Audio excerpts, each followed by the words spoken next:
우리 같이 말씀을 보도록 하겠습니다.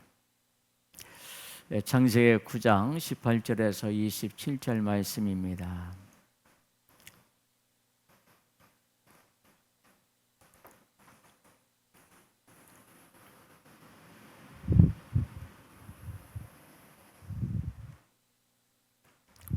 창세기 9장 18절에서 27절 말씀, 다 제신 줄 알고 제가 봉독해 드리겠습니다. 이 계시된 말씀을 봉독해 드릴 때에 하나님의 음성을 들으실 수 있기를 바랍니다. 방주에서 나온 노아의 아들들은 셈과 함과 야벳이며 함은 가나안의 아버지라. 노아의 이 세 아들로부터 사람들이 온 땅에 퍼지니라.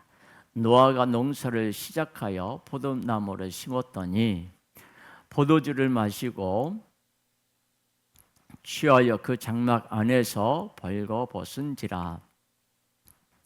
가나안의 아버지 함이 그의 아버지의 하체를 보고 바깥으로 나가서 그의 두 형제에게 알림에 셈과 야벳과 옷을 가져다가 자기들의 어깨에 메고 뒷걸음쳐 들어가서 그들의 아버지의 하체를 덮었으며 그들이 얼굴을 돌이키고 그들의 아버지의 하체를 보지 아니하였더라.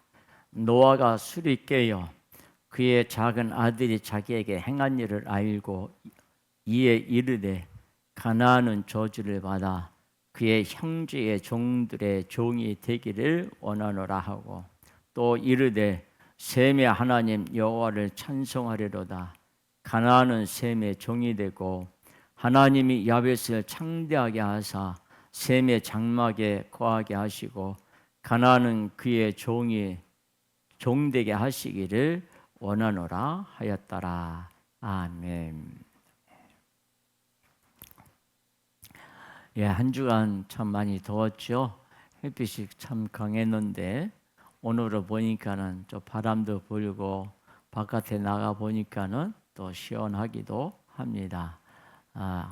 더워도 주님은 그곳에 함께 하시는 거고 더 시원해도 그곳에 주님이 함께 해주시고 있음을 믿습니다.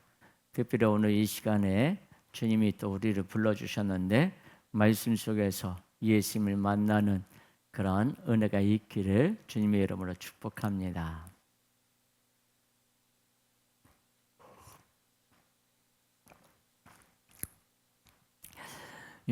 남녀가 만나면 교제를 가지면 서로가 이제 마음이 통하면 서로가 약속을 하고 결혼을 하게 되죠. 한 남녀가 만나서 3년 동안 이렇게 살면서 3년이 된 그 해에 같이 함께 부부가 같이 처갓집에 이제 방문을 하게 됐습니다. 그래서 이런저런 얘기를 하면서 저녁을 먹고 난 후에 작은 방에 아내와 처제가 들어가서 이야기하면서 웃는 그 소리, 깔깔거리면서 웃는 소리가 밖으로 들려집니다. 무슨 재미있는 이야기가 있나라고 생각하고 있을 때에 아내가 그 방에서 나오면서 하나의 조그만 수첩 같은, 수첩이 아니라 메모장 이렇게 있지 않습니까? 그런 것을 들고 나옵니다. 그래서 물었습니다. 이게 뭔지 알아? 그래서 그게 뭐야? 그러니까는 내 동생 일기장이야. 그래서 처제 일기장을 왜 들고 나왔어? 그랬더니만 아내가 이럽니다. 여기 이 부분이 동생이 당신을 처음 본 날 쓴 부분이야 라고 말했습니다. 그래서 뭐라고 썼는데? 라고 물었어요. 그랬더니 처제의 일기장에 단 한 줄만 적혀 있더랍니다. 뭐라고 써 있을까요? 상상을 한번 해보세요. 이렇게 써여 있더랍니다. 언니가 미친 것 같다. 예, 동감이 되는 그런 이야기도 하고 또 이게 무슨 소리야 라고 생각을 가지시기도 할 것입니다. 예, 처제의 저주일까 아니면 지금 살고 있으면 저주라 할지라도 지금 살고 있으면 되는 것 아닙니까? 그런데 예, 우리는요 예수님의 사랑도 우리는 도대체 이해가 안 될 때가 많습니다. 죄인인 우리를 아무 조건 없이 사랑하시는 것, 사랑하신다는 그 말씀이 이해가 되지 않습니다. 그리고 예수님은 한 번 사랑을 하면 절대 후회하지 않으십니다. 지금도 우리를 사랑하시고 죄 많은 우리를 죄인의 길에서 우리를 구원하셔서 너무나 좋은 천국으로 우리가 바라볼 수 있고 영원히 그곳에서 함께 누릴 수 있도록 주님이 은혜를 베풀어 주셨습니다. 오늘 이 시간에 예수님의 사랑이 오늘도 이곳에 내 가슴 속에 깊이 새겨지기를 소망합니다. 자, 사람들이 생활을 하면서 이런저런 얘기를 많이 하는데 그 가운데 하나의 덕담이 있습니다. 꽃길만 걸으세요라는 덕담이 있습니다. 사랑은 사람에게 축복을 해주는 말입니다. 누구나 축복 속에 살기 원하지 저주 속에 살고 싶지는 않습니다. 상대방에게 축복해 주면서 자신에게도 축복이 돌아오기를 간절히 바랍니다. 그런데 이상하게도요, 실제로 현실 속에서는 축복이 아니라 저주가 더 많은 것 같습니다. 많은 이야기를 들어보면 상대방이 잘했다 칭찬하는 말보다 상대방이 잘못했다 험잡고 그 비난하는 그런 소리가 더 많은 것 같습니다. 많은 사람을 사랑해주고 축복을 빌어주어도 그 축복은 돌아오지 않고 저주로 변질되는 것 같습니다.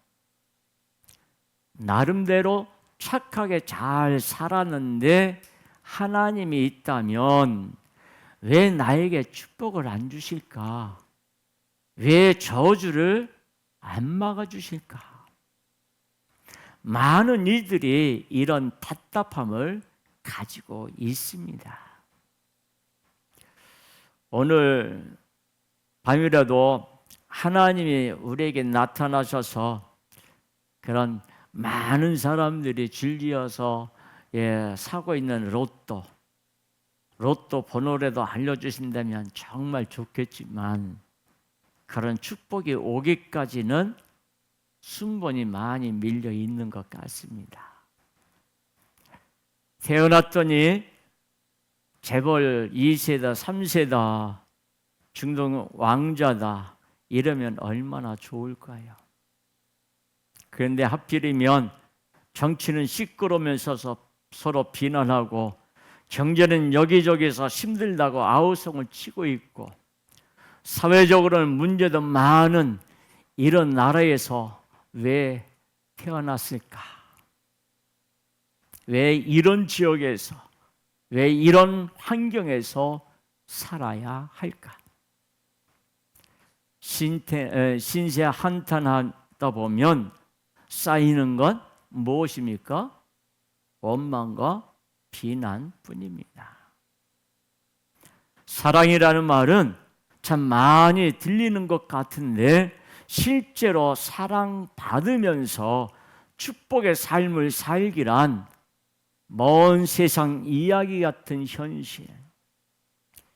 현대인들의 대부분이 이런 한탄 속에서 살고 있습니다. 자, 오늘 성경에 보시면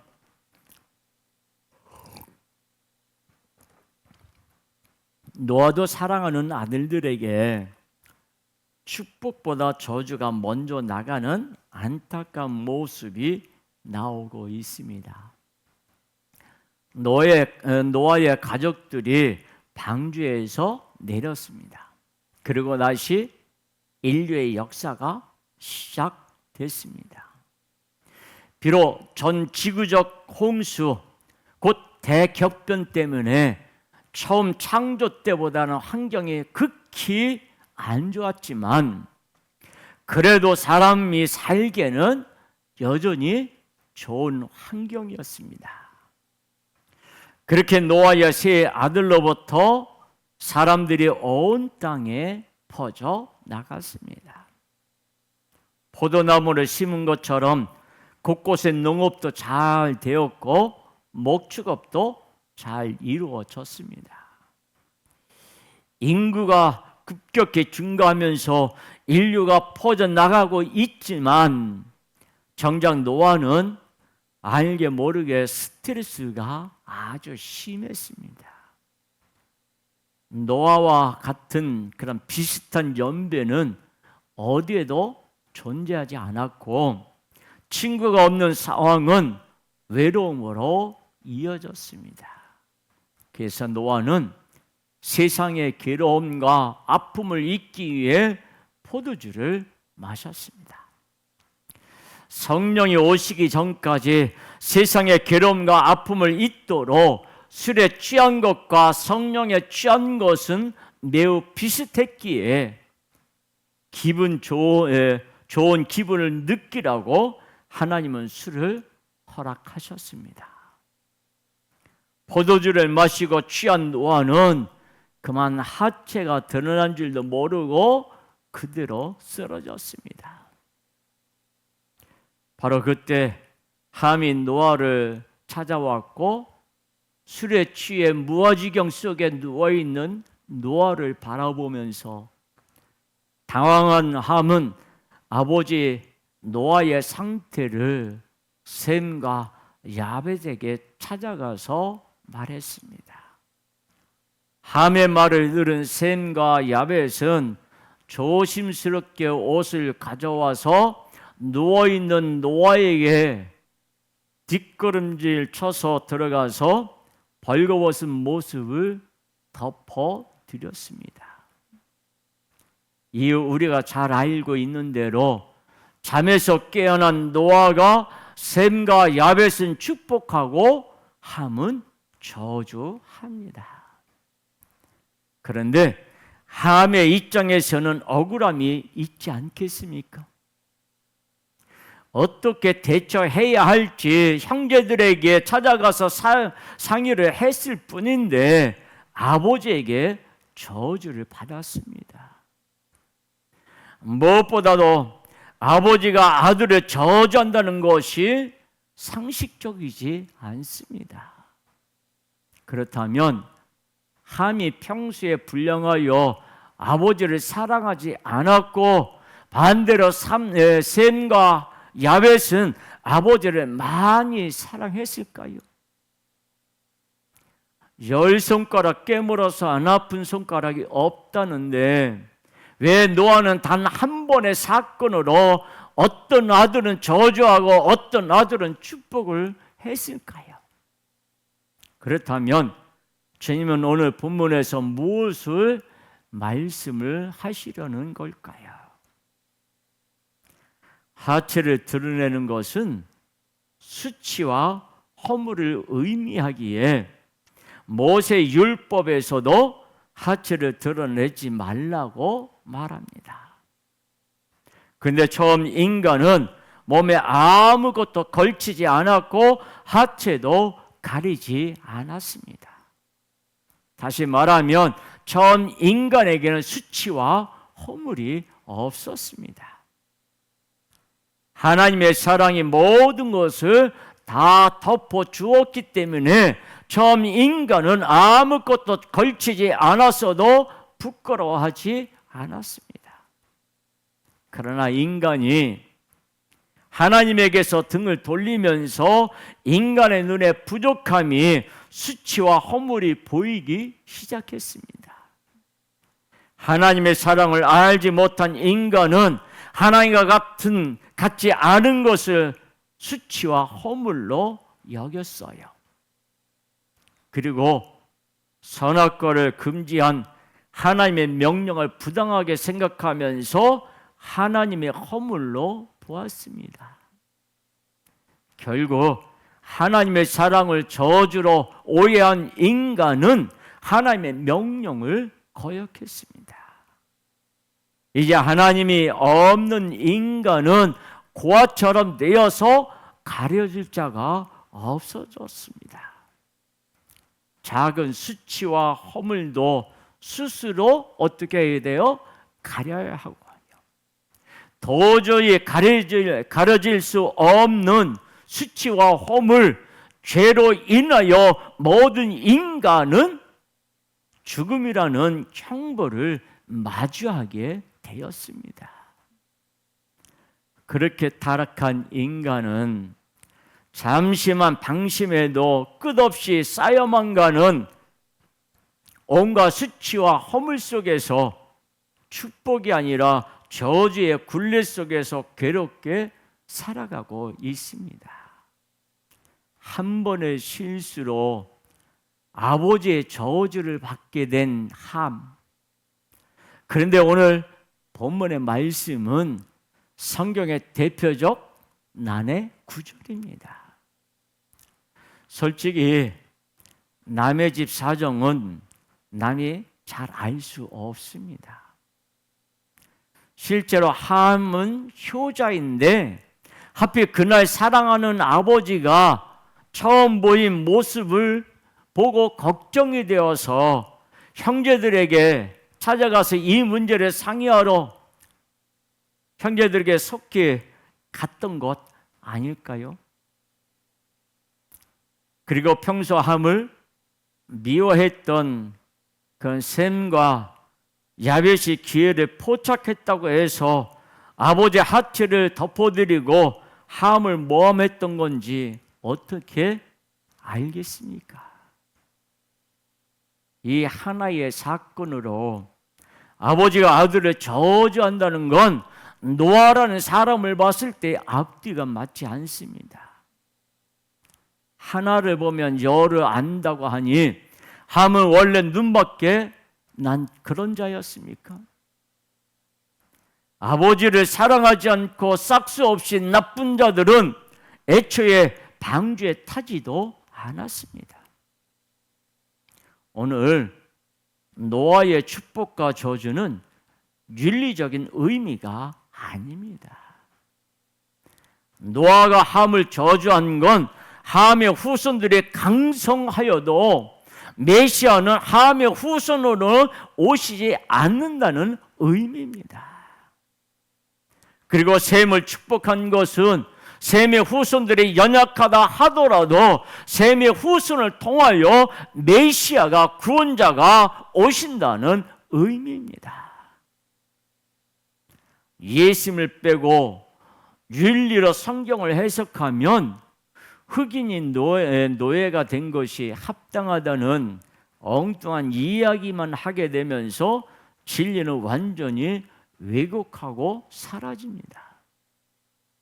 오늘 본문의 사건은 술에 취한 노아가 마귀잡이식으로 저주와 축복을 남발한 것이 아니라 모든 수치와 허물을 다 덮어주실 메시아가 어디를 통하여 어떻게 오시는지 메시아를 알려주는 이정표와 같은 예표적 사건입니다. 예수님은 죄인들의 수치와 허물을 다 가려주시는 분이십니다.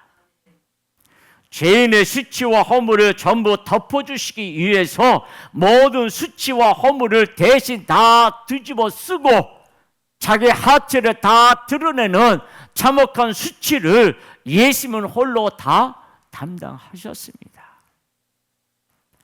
사람에게도 하나님에게도 버림받아야 하는 온갖 허물을 홀로 예수님이 다 뒤집어 쓰셨습니다. 그 예수님이 어디로 어떻게 오시는지 그것이 가장 중요합니다. 오늘 본문은 함의 저주가 중점이 아닙니다. 메시아가 오는 것, 구원자가 오시는 것, 이것이 이 땅의 인간들에게 가장 큰 축복입니다. 예수님은 모든 수치와 허물을 다 덮어주시는 분이십니다. 예수님이 덮지 못할 수치와 허물은 없습니다. 인간은 덮고 넘어가지 못할 일, 절대 잊지 못할 일이 많습니다. 인간을 유한하기에 인간의 사랑에도 한계가 있습니다. 아무리 극진한 사랑도 죽음이 갈라놓으면 그것으로 끝입니다. 그러나 예수님은 그 사랑의 한계가 없습니다. 자신을 죽인 원수도 추악한 죄인들까지도 저들을 용서해달라고 하나님 아버지께 기도하시면서 그들의 수치와 허물을 자기 피로 다 덮어주십니다. 예수님이 덮어주시면 아무도 들춰낼 자가 없습니다. 예수님이 곧 전능하신 하나님이시기에 예수님을 예표하는 어린 양의 피가 문설주에 칠해져 있기만 해도 죽음의 사자가 그 집을 넘어갈 수밖에 없습니다. 모든 수치와 허물을 다 덮어주시는 예수님, 그 예수님이 누구의 후손으로 오시고 어디에서 어떻게 역사하시는지, 예수님의 사랑이 누구를 향해 흐르는지 정확하게 알려주시는 것, 그것이 인간에게는 가장 큰 축복입니다. 그러나 예수님은 모든 수치와 허물을 덮어주는 놀라운 사랑을 위해서 노아가 하체를 드러낸 것처럼 예수님이 하체를 다 드러내는 수치를 당해야만 했습니다. 예수님이 그 수치를 다 드러내면서 모든 것을 감당하셔야 하셨습니다. 모든 죄인의 죄와 허물을 대신 뒤집어 써야만 하셨습니다. 세상에서 가장 억울한 사람을 수치로 계산한다면 압도적으로 예수님이십니다. 만나는 자들마다 고쳐주고 먹여주고 진리를 가르쳐 주시지만 예수님의 사람들에게 받은 건 십자가에 못 박으라는 함성, 절대 배신해서는 안 될 그 제자들의 등을 돌리는 그런 배신, 가장 선하다고 하는 종교 지도자들이 그들의 비판과 손가락질, 그것이 예수님을 향했습니다. 그런데도 예수님은 조금도 억울하다고 생각하지 않으시고 끝없는 사랑으로 생명의 길을 보여주시려고 가까이 나무에, 기꺼이 그 나무에 매달리셨습니다. 십자가에 흘린 피로 모든 수치와 허물을 다 덮어주시겠다고 알려주는 선명한 이정표이면서 예수님은 십자가에 달리셨습니다. 예수님은 이 땅에 오셔서 가장 중요한 예수님 자신을 알려주셨습니다. 그리고 예수님이 누구신지 조금이라도 알게 된 자는 완전히 다른 사람이 되었습니다. 마태복음 13장 44절 말씀입니다.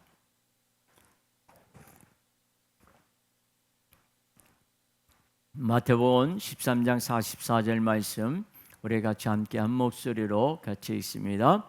천국은 마치 밭에 감추인 보와 같으니 사람이 이를 발견한 후 숨겨두고 기뻐하며 돌아가서 자기의 소유를 다 팔아 그 밭을 샀느니라. 아멘. 이 말씀은 우리가 잘 아는 말씀입니다. 예수님은 천국은 마치 밭에 감추인 보화와 같다고, 보화를 발견한 사람이 어떻게 변하는지 비유로 말씀하셨습니다. 남의 밭을 빌려서 작물을 재배하는 자가 그 밭에서 보화를 발견했다면 자기 소유를 다 팔아서, 있는 거 없는 거 다 팔아서 그 밭을 사야 합니다. 그것이 남는 장사이고요, 그것이 현명한 일이고요, 그것이 복입니다. 그러나 보화를 보고도 그냥 지나친다면 미련한 자로 계속 어떤 자입니까? 가난한 자, 소작농이 되어야 합니다. 죽음의 저당 잡힌 세상의 소작농인 인간이 인간의 보화 예수님을 발견했다면 앞뒤 볼 것 없이 예수님을 붙잡아야 되는 것 아닙니까? 생명의 길을 알려주는 이정표를 발견했다면 가서 페달을 밟아야 하는 것 아닙니까? 예수님은 죄인을 위해서 노아처럼 하체를 다 드러내셨습니다. 십자가에서 포도주를 드시고 하체가 다 드러난 채 죽으셨습니다. 죄인을 위한 사랑을 이루시기 위해서입니다. 예수님이 오시면 인간의 벌거벗은 죄악, 해결할 수 없는 허물, 씻을 수 없는 사악한 수치를 예수님은 의의 옷으로 다 그 흠을 가려주십니다. 그리고 예수님은 셈의 계열로 오신다고, 유다 땅에 오신다고, 인간으로 오신다고, 죄인들에 오신다고, 사랑하는 자를 위해서 오신다고, 그러니 그 예수님을 정확히 알고 믿으라고 선명하게 알려주고 계시는 거예요. 사랑한다면 정확하게 알려주어야 합니다. 선명하게 보여주어야 합니다. 주님은 사랑하는 자들에게 노아와 아들들을 통하여 축복과 저주가 무엇인지 정확히 보여주고 계시고 있어요. 무엇이 축복이고 무엇이 저주인지 분명하게 알려주십니다. 생명의 이정표를 볼 수 있는 자가 축복받은 자이고, 생명의 이정표는 전혀 보지 못하고 윤리만 따지는 자가 저주받은 자입니다. 생명의 이정표를 정확하게 본 자만이 예수님을 믿게 되고, 생명의 이정표를 보지 못한 자는 세상의 윤리와 도덕에 빠져서 결국은 예수님으로부터 외면당한 그런 자가 되고 맙니다. 누구든 사랑하는 자에게는 축복을 주고 싶어 합니다. 예수님은 사랑하는 자가 죽음의 저주에서 벗어나 천국의 축복을 누리기를 원하십니다. 그래서 예수님은 죽음이 찾아오는 모든 수치와 허물을 다 덮어줄 수 있는 보혈이 바로 여기 있다고 십자가에 높이 달리셔서 보여주시고 알려주십니다. 예수님이 가장 원하시는 것이 구원자이신 예수님 자신을 알려주시는 것이에요. 베드로전서 4장 8절 말씀이에요. 베드로전서 4장 8절 말씀 우리 같이 함께 한 목소리로 같이 읽습니다. 무엇보다도 뜨겁게 서로 사랑할지니 사랑은 허다한 죄를 덮느니라. 아멘. 사랑은 어떻게 한다고요? 사랑은 허다한 죄를 덮어준다고 했습니다. 사랑을 뜨겁게 서로 사랑할지니 예수님이 우리를 뜨겁게 사랑해 주심으로 인해서 우리가 가지고 있는 그 어려운 것을 사랑으로 다 덮어주신다라는 말씀이에요. 모든 수치와 허물을 다 덮어주시는 예수님의 사랑, 그 사랑의 방향이 바로 셈, 함, 야벳의 족보를 통해서 생명의 이정표처럼 선명하게 나타나 있습니다. 선악과를 못 먹게 한다고 하나님의 허물을 억지로 찾아내고 하나님의 사랑을 쓰레기처럼 버리더니 기어코 인간은 예수님을, 하나님을 거역했습니다. 그리고 인간에게 남은 건 수치와 허물, 죄뿐입니다. 그 죄로 말미암아 인간은 죽을 수밖에 없는 가련한 존재가 되었습니다. 그러나 사랑의 하나님 아버지는 가련한 인간들을 불쌍히 여기사 모든 것을 덮어주는 독생자를 보내주셨습니다. 인간의 수치와 허물을 온전히 해결하기 위해 인간의 수치와 허물은 독생자 예수님이 다 뒤집어 쓰고 예수님이 흘린 피로 인간의 죄는 다 덮어주시는 사랑의 극악 처방을 내리셨습니다. 그렇게 사랑하는 아들을 나무의 십자가에 매달아 저주받은 인간들에게 생명의 길을 가르쳐 주셨습니다. 그리고 생명의 이정표를 본 자마다, 예수님을 바라보는 자마다 죽음의 저주에서 벗어나 영생의 축복을 누리게 해 주셨습니다. 하나님 아버지는 지금도 여전히 성경을 통해서, 말씀을 통해서, 삶의 여러 가지를 통해서 생명의 이정표를 보여주고 계십니다. 노아는 가나안은 저주를 받아 하고 저주를 말했습니다. 가나안 땅에 저주받은 것이 아니라 함이 저주받은 것입니다. 가나안 땅에 저주받아서 건조한 지역이 된 것이 아닙니다.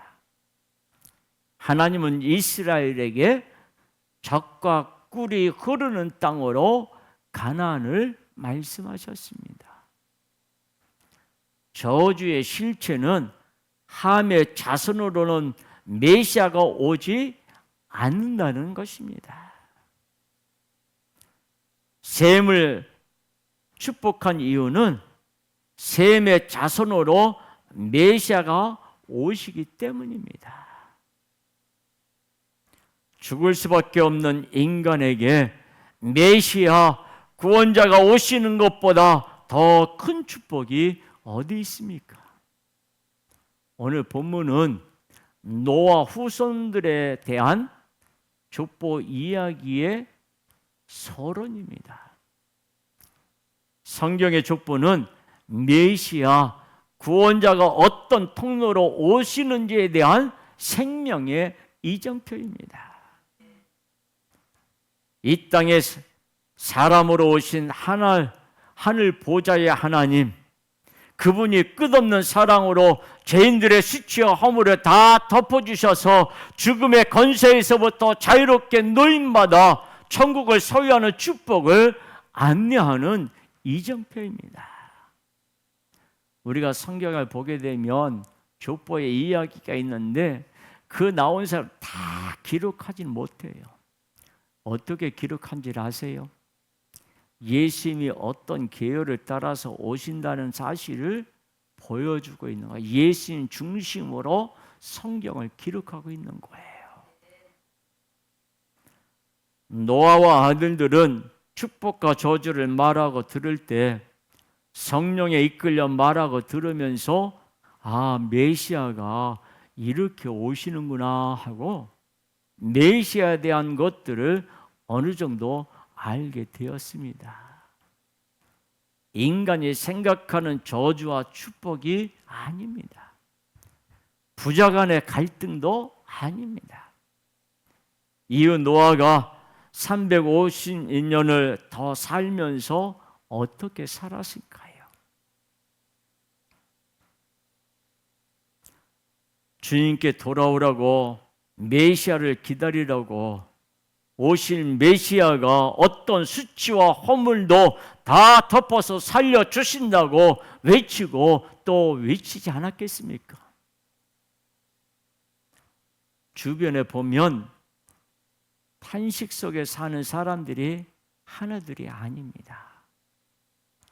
자기 인생을 저주받았다고 세상을 원망하고 부모와 자기 자신까지 원망하는 자들이 많이 있습니다. 근데 뭐가 저주고 뭐가 축복입니까? 누구든지 예수님을 믿고 그분의 사랑 안에 거하면 생명의 이정표를 보면서 저주의 인생이 아니라 축복의 인생을 살 수 있습니다. 축복이 뭔지 알아야 축복을 받아도 축복인 줄 알고 기뻐합니다.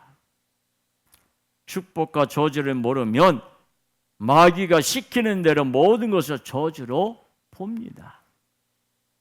이것이 사랑받은 자와 사랑받지 못한 자의 차이점이에요. 누구의 사랑이요? 하나님의 사랑이에요. 예수님의 사랑이에요. 누구는 축복받고 누구는 저주받고 궁시렁거리는 속으로 이러쿵저러쿵 불평하는 자는 이미 저주 속에 묻혀 있는 자입니다.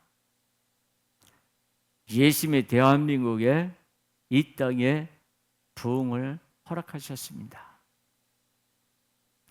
이 땅에 예수님의 복음이 밝히 드러나 선포되고 있습니다. 부흥의 자격과 조건이 필요 없이 예수님이 이 땅에 임하셨습니다. 성경은 노아와 아들들을 통해 여러 족보를 통해 사랑하는 자에게 선명한 이정표를 보여주고 있습니다. 그 이정표를 보는 자가 모두 축복의 사람들입니다. 믿습니까? 예수님이 사랑하는 성도를 축복으로 가득하게 부어주십니다. 예수님이 사랑하는 성도는 축복으로 받은 자고 축복이 가득한 자입니다. 꽃길만 걷자 하는 말은 예수님이 성도에게 사랑으로 해주시는 말씀입니다. 사랑하는 자를 향하여 꽃길만 걷자는 비슷한 표현이 시편에도 아가서에도 성경 곳곳에 수없이 나타나 있습니다. 근데 실제 꽃길은 가다 보면 가시도 있고요, 진흙으로 된 웅덩이도 있고요, 거친 돌들도 있습니다. 그런 곳을 지나고 나면 드디어 펼쳐지는 그런 장관, 경관이라 입에 다물지 못합니다. 덥고 힘들고 지치고 그런 것 같아도요, 아름답게 꽃들이 펼쳐진 멋진 모습을 보기 위해 어떻게 합니까? 고생도 마다하지 않고 섬에도 찾아가고 또 산에도 가기도 하고 바닷가에 가기도 하고 또 먼 곳도 여행도 가지 않습니까? 성도의 인생도 그렇습니다. 조금 힘든 것 같고 숨 막힐 듯 덥고 고생하는 것 같지만 생명의 이정표를 따라 한 걸음 한 걸음 걷다 보면 어느새 예수님의 사랑으로 가득한 꽃길, 천국길이 펼쳐집니다. 성도는 가장 축복받은 자입니다. 그렇지 않습니까, 여러분? 그렇게 생각 안 하세요? 성도는 가장 축복받은 자예요. 복받은 자입니다. 우리는 축복과 저주를 근시안적으로 보면 안 됩니다. 예수님의 사랑이 어디에 어떻게 나타나는지 지금도 나를 살리시려는 생명의 이정표로 보아야 합니다. 우연은 없다. 저주와 축복은 운에 따라 결정되지 않습니다. 예수님은 사랑하는 자에게 반드시 복을 주십니다. 예수님을 모르고 예수님을 믿지 않는 것이 저주예요. 함은 불쌍한 자가 아닙니다. 메시아 통로가 혈통이 아니라고 해서 저주받은 민족이 아닙니다. 셈의 후손으로 메시아가 오셨지만 오히려 그들은 메시아를 죽인 끔찍한 민족이 되었습니다. 모세는 이스라엘 백성들에게 가나안 땅에 들어가서 가나안 7 족속을 몰아내게 하는 근거로 노아의 사건을 말하고 있어요. 마찬가지로 메시아가 예수님이 가나안에 오셔야 하기 때문에 함의 후손 가나안 족속을 셈의 후손이 몰아내서 장차 예수님이 오실 땅을 이스라엘이 차지하는 생명의 이정표를 보아야 하는 거예요. 함은 가나안 말고도 다른 족속의 조상이지만 모세가 주목하는 것은 오직 예수님이 오시는 땅입니다. 메시아가 예수 그리스도는 셈의 계열에서 오십니다. 그것을 말씀하고 있어요. 그리고 셈의 후손에게서 메시아가 오시면 가나안은 그 메시아로부터 말씀을 듣습니다. 노예의 근거가 아니에요. 함도 야벳도 셈의 장막에 거한다고 하는 것은 장차 오실 메시아의 말씀 모두가 듣게 된다는 말씀이에요. 예수님의 말씀을 함도 야벳도 그리고 셈의 장막에 거하는 모든 자들이 다 듣게 된다는 말씀이에요. 인간의 시각으로 축복과 저주를 보면 안 됩니다. 예수님의 관점으로 축복과 저주를 분명하게 볼 수 있어야 합니다. 분명하게 이정표가 있는데 그 이정표를 엉뚱하게 보고 이상하게 해석한다면 생명의 길로부터 점점 멀어질 뿐이에요. 어린 아이들은 뭐가 좋은지 모릅니다. 요즘 뜨고 있는 하이닉스 주식 100만 주라고 하는 것을 가지고 있어요. 근데 거기에 최신 장난감과 아이에게 바꾸자고 한다면 아이는 100만 주가 가지고 있는 주식의 그 종이를 하고 그리고 최신 좋아하는 장난감하고 바꾸자고 하면 아이는 그것을 어떻게 할까요? 바꾸겠지요. 어린아이는 바꾸게 돼 있어요. 장난감이 더 눈에 들어와서 당장이라도 그것을 바꿀 것이에요. 돈에 대한 가치를 모르기 때문입니다. 그리고 우리는 어린아이보다 더 밀어내서 영원한 생명의 가치를 모르고 돈 몇 푼에 바꿔버립니다. 주님 모실 때 얼마나 어이없는 일입니까? 그래서 예수님은 이정표를 세워두시고 분명하게 알려주십니다. 가장 중요한 거 영원한 생명의 길을 끊임없이 알려주십니다. 어디에 어떻게 왜 그리고 지금도 얼마나 놀라운 사랑으로 역사하고 계시는지 이 말씀을 통하여 분명하게 알려주시고 또 보여주고 계십니다. 생명의 이정표대로 예수님의 사랑을 따라서 진짜 축복의 길, 영원한 축복의 길, 꽃길만 걷는 인생을 살아가시기를 소망합니다. 생명의 이정표는 정확히 알려주고 있습니다. 셈의 계열로 오시는 예수님, 그분의 말씀을 들으라고. 매주 선포되는 설교의 말씀은 부족한 자를 통해 선포되지만 부족한 설교자를 말 그대로 통일로 본 그런 전능하신 예수님은 사랑하는 자에게요, 생명의 길, 천국의 길을 정확하게 알려주고 계시고 있어요. 그래서 예수님은 설교 말씀을 저정하게 하시고 또 들었으면 깊이 깨닫고 기억하기를 원하십니다.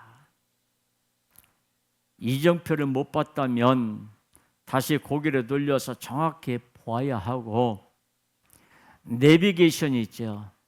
내비게이션의 음성을 다른 소음 때문에 못 들었다면 똑바로 다시 들어야 합니다.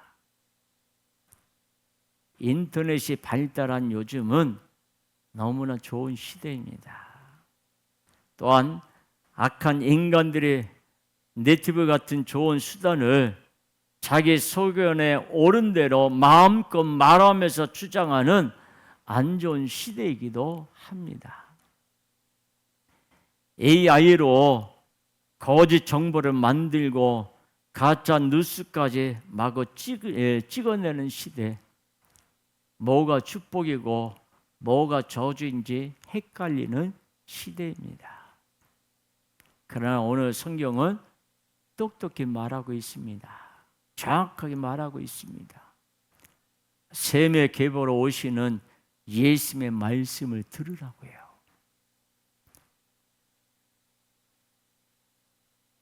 쇼츠나 네티브에서 엉뚱한 것을 보기보다 인터넷에서도 예수님을 만나시기를 바랍니다.